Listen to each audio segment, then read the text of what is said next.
Assalamualaikum warahmatullahi wabarakatuh. Halo, di sini saya akan menjelaskan isi buku yang berjudul Landasan Pendidikan. Buku ini ditulis oleh Nur Huda dan diterbitkan oleh Ahli Media Press pada tahun 2022. Mari kita jelajahi bersama berbagai konsep dan landasan yang mendasari sistem pendidikan khususnya di Indonesia. Di video ini saya akan membahas beberapa topik penting, mulai dari pengertian dan tujuan pendidikan hingga permasalahan yang dihadapi oleh sistem pendidikan di Indonesia serta solusi yang dapat diambil. Saya juga akan menyoroti berbagai landasan yang mendasari penyelenggaraan pendidikan. Pertama, mari mulai dengan pengertian pendidikan. Pendidikan bukan hanya proses belajar mengajar, tetapi juga merupakan usaha untuk mengembangkan potensi fisik, intelektual, emosional, dan sosial peserta didik. Dalam bahasa Yunani, istilah pedagogi berarti bimbingan untuk anak, sedangkan educare berarti membawa keluar yang tersimpan dalam jiwa anak.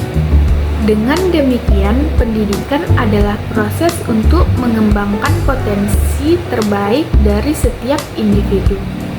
Tujuan pendidikan nasional di Indonesia sangat jelas, seperti yang tercantum dalam Undang-Undang Nomor 20 Tahun 2003. Pendidikan diharapkan dapat mencerdaskan kehidupan bangsa, membentuk manusia yang beriman, bertakwa, berakhlak mulia, serta memiliki kepribadian dan keterampilan yang mantap. Tujuan ini tidak hanya mencakup aspek intelektual, tetapi juga karakter moral yang kuat, sesuai dengan cita-cita Pancasila. Untuk mencapai tujuan pendidikan tersebut, terdapat beberapa landasan penting yang harus dihadapi. Landasan pendidikan mencakup berbagai aspek, mulai dari landasan hukum yang didasarkan pada Undang-Undang Sistem Pendidikan Nasional, hingga landasan filsafat, sosial budaya, dan psikologi. Setiap landasan ini memberikan arah yang jelas bagi perkembangan pendidikan di Indonesia, agar sistem pendidikan kita memiliki fondasi yang kuat. Dalam proses pendidikan, teori dan pendekatan yang digunakan sangat beragam. Salah satunya adalah pendekatan holistik integratif yang melihat pendidikan sebagai proses yang melibatkan seluruh aspek kehidupan manusia.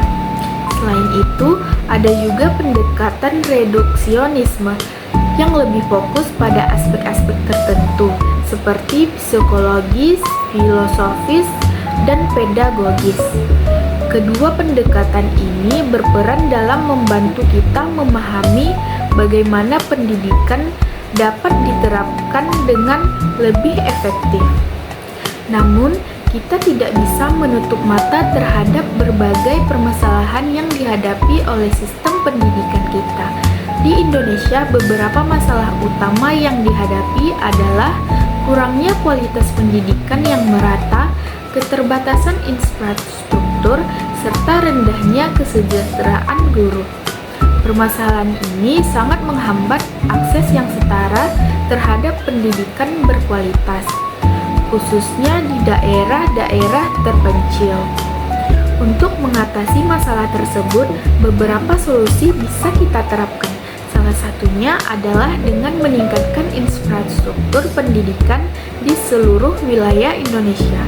Selain itu, kualitas guru juga harus ditingkatkan melalui pelatihan yang lebih baik, serta meningkatkan kesejahteraan mereka. Tak kalah penting, reformasi kurikulum diperlukan agar pendidikan tidak hanya berorientasi pada intelektual, tetapi juga pada pengembangan karakter yang baik.